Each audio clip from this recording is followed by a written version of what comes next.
స్వాగతం senior journalist Saikrishna గారితో. సాయికృష్ణ గారు నమస్తే. నమస్తే అండి. అగ్నిపాల్ మిత్ర లేకపోతే రూపా గంగూలీ, లైక్లీ వీళ్ళ పేర్లు వినపడుతున్నాయి. మహిళా సీఎంని చేద్దాం, ఎందుకంటే ఒక మహిళా ముఖ్యమంత్రిని ఓడించాము అనే అపనిందని తొలగించుకోవటం కోసం మహిళనే సీఎం చేయాలని బీజేపీ అధిష్టానం భావిస్తున్నట్టుగా సమాచారం. అఫ్కోర్స్ ఇంకా పాసిబిలిటీస్ ఉన్నాయి. ప్రామాణిక కావచ్చు, సువేందు అధికారి కావచ్చు, దిలీప్ ఘోష్ కావచ్చు. సువేందు అధికారి విజయానికి సూత్రధారి అని చెప్పేసి ఆల్రెడీ స్లోగన్స్ బెంగాల్లో నడుస్తున్నాయి. బట్ బీజేపీకి ఒక సంప్రదాయం ఉంది, బాగా ఒకళ్ళని ఫోకస్ చేసి అన్ఎక్స్పెక్టెడ్ కార్నర్స్ నుంచి ఎవరినో తీసుకొచ్చి సీఎం కూర్చోబెడుతుంటారు. ఇక్కడ కూడా అదే జరగబోతుందా? ఖచ్చితంగా. అంటే బీజేపీ వర్కింగ్ స్టైలే అలాంటిది. సో వాళ్ళు ఏం చేస్తారంటే వాళ్ళ లెక్క ఏంటంటే బెంగాల్లో విజయం సాధించిన తర్వాత విజయానికి కారకులైన వాళ్ళని అప్రిషియేట్ చేయడము, వాళ్ళని ముందుకు తీసుకెళ్లడం ఒక లెక్క అయితే, రాబోయే రోజుల్లో పొలిటికల్ మెసేజింగ్ కూడా వాళ్ళు చూసుకుంటారు. అంటే భవిష్యత్ రాజకీయాలని కూడా వాళ్ళు ఊహించి దానికి తగ్గట్టుగానే డిసిషన్ మేకింగ్ చేస్తారు. ఫర్ ఎగ్జాంపుల్ రాజస్థాన్లో మనం చూసాం, ఎవరు ఊహించని విధంగా భజన్ లాల్ శర్మని తీసుకొచ్చారు. అసలు ఆయన ఎవరో అప్పటిదాకా ఎవరికి తెలియని కూడా తెలియదు.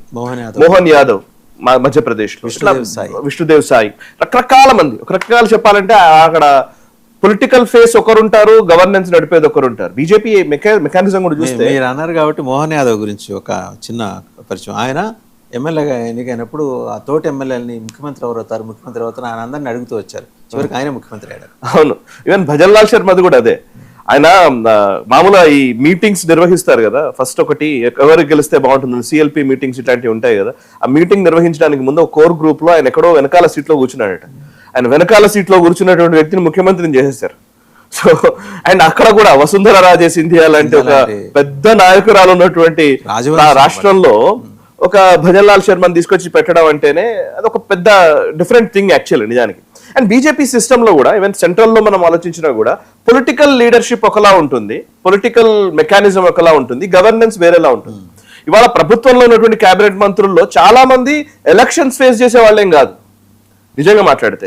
ఇప్పుడు ఎస్ జయశంకర్ కావచ్చు, లేకపోతే నిర్మలా సీతారామన్ కావచ్చు, హర్దీప్ సింగ్ పూరి కావచ్చు, even for example Rajnath Singh కావచ్చు, ఒక ఎలక్షన్స్ లో ఆయన ఒక కాన్స్టిట్యున్సీని పరిమితం అవుతారు కావచ్చు. కానీ చాలా ప్లేసుల్లో వాళ్ళు ఏం ఎలక్షన్స్ లో, ఎలక్టరల్ పాలిటిక్స్ లో వాళ్ళు పెద్దగా సిగ్నిఫికెంట్ గా ఉండరు. కానీ గవర్నెన్స్ లో దిట్టలు, వాళ్ళ ఎక్స్పీరియన్స్ కానివ్వండి, వాళ్ళ పాలసీ మేకింగ్ కానీ, ఇవన్నీ. మీరు పొలిటికల్ సిస్టమ్ లోకి వస్తే ఇప్పుడు ధర్మేంద్ర ప్రధాన్, భూపేంద్ర యాదవ్ ఇట్లాంటి వాళ్ళని చూడండి. సో వీళ్ళేమో పూర్తిగా పొలిటికల్ ఎలక్షన్ మెషినరీని నడుపుతూ ఉంటారు.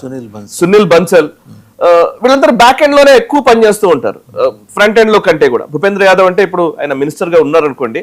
బట్ ఎస్, ఈ రోజు Nitin Nabin BJP state national president ని తీసుకురావడమే అసలు సంబంధం లేని వ్యక్తిని తీసుకొచ్చేసారు సడన్ గా. సో ఈ సర్ప్రైజింగ్ ఫ్యాక్టర్స్ బీజేపీలో ఉంటాయి. అండ్ యోగి ఆదిత్యనాథ్ ని ముఖ్యమంత్రిని చేయడం వెనకాల కూడా, అసలు యోగి ఆదిత్యనాథ్ ముఖ్యమంత్రిని చేస్తారని ఎవరు ఊహించలేదు ఒక టైంలో అయితే. ఆయన చాలా హార్డ్ పాలిటీషియన్ అని, ఒక రకంగా చెప్పాలంటే ఆయన అగ్రెసివ్ గా ఉంటారు కాబట్టి ఆయన తీసుకోరేమో అని రాజకీయ పండితులు మాట్లాడుకుంటున్న టైంలో సడన్ గా అగ్రెసివ్ వ్యక్తినే తీసుకొచ్చి ముఖ్యమంత్రిని చేశారు. ఇప్పుడు కూడా నా ఉద్దేశం ఏంటంటే, బెంగాల్లో ఉన్నటువంటి పరిస్థితుల మధ్య బెంగాల్లో రెండు అంశాలు ఉన్నాయండి. మిగతా రాష్ట్రాల్లో ఉన్నట్టుగానే బెంగాల్లో ఆలోచిస్తారా, లేక బెంగాల్లో ఉన్న ప్రత్యేక పరిస్థితులను దృష్టిలో ఉంచుకుంటారనేది కూడా చూడాలి. ఎందుకంటే టీఎంసీ దాడుల నుంచి బయటపడ్డటువంటి చరిత్ర భారతీయ జనతా పార్టీకి ఉంది. భారతీయ జనతా పార్టీ కార్యకర్తలు అనేక మంది చనిపోయారు, ఆర్ఎస్ఎస్ కార్యకర్తలు అనేక మంది చనిపోయారు, అక్కడ హిందువుల మీద దాడులు జరిగాయి.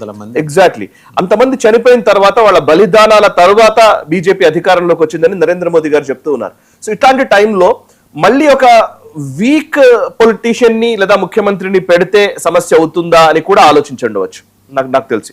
అండ్ ఇంకోటి, రెండు కాంబినేషన్స్ ఉన్నాయి బీజేపీ ఎంపిక చేస్తున్నటువంటి వ్యక్తుల విషయంలో. ఒకటి మీరు అన్నట్టుగా మహిళ, లేకపోతే వాళ్ళకు ఉన్నటువంటి పొలిటికల్ చరిష్మా ఇవైతే, రెండు ఏజ్ ఫ్యాక్టర్ కూడా.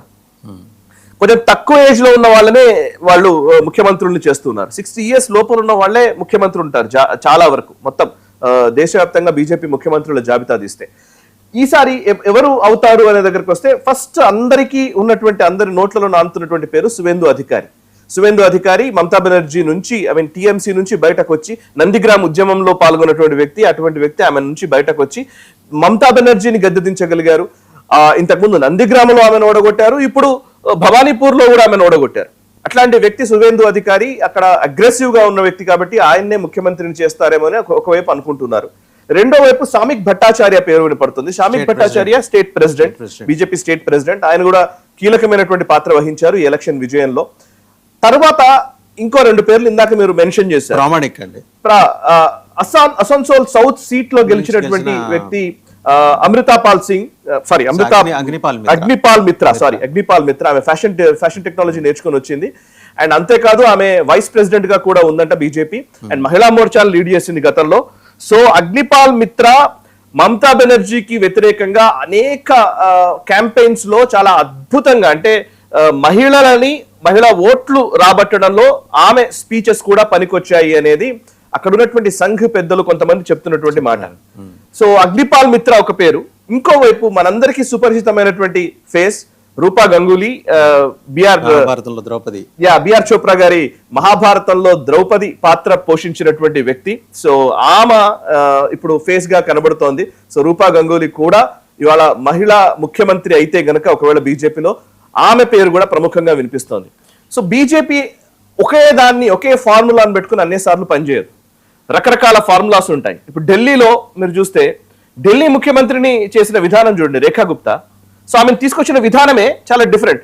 నిజంగా ఢిల్లీలో చాలా మంది ముఖ్యమంత్రి ఎవరవుతారు అనుకుంటున్న టైంలో సడన్ గా ఎంట్రీ ఇచ్చింది.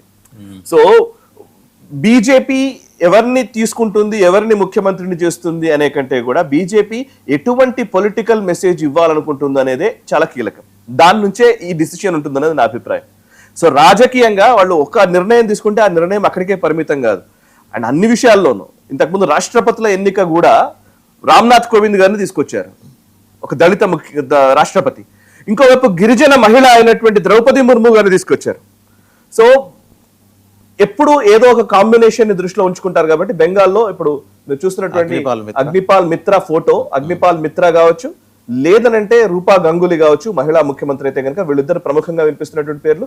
లేదు పురుషుడే అవ్వాలి అనుకుంటే గనక సువేందు అధికారి పేరు అండ్ సామిక్ భట్టాచార్య పేరు వినిపిస్తుంది. సువేందు అధికారి పైన కొన్ని అలిగేషన్స్ కూడా వచ్చాయి. సో మేబీ సువేందు అధికారిని తీసుకుంటారా లేదా, లేకపోతే ఒకవేళ వాళ్ళని ముఖ్యమంత్రిగా తీసుకోకపోతే వాళ్ళని ఎలివేట్ చేస్తారు చాలా కొంచెం నెక్స్ట్ లెవెల్ తీసుకురావడం, ఆయన సెంట్రల్ మినిస్టర్ చేయడము, ఇంకోటో చేస్తారు. కానీ let's wait and see. Next ఇంకా టీవీకే దగ్గరకు వచ్చేప్పుడు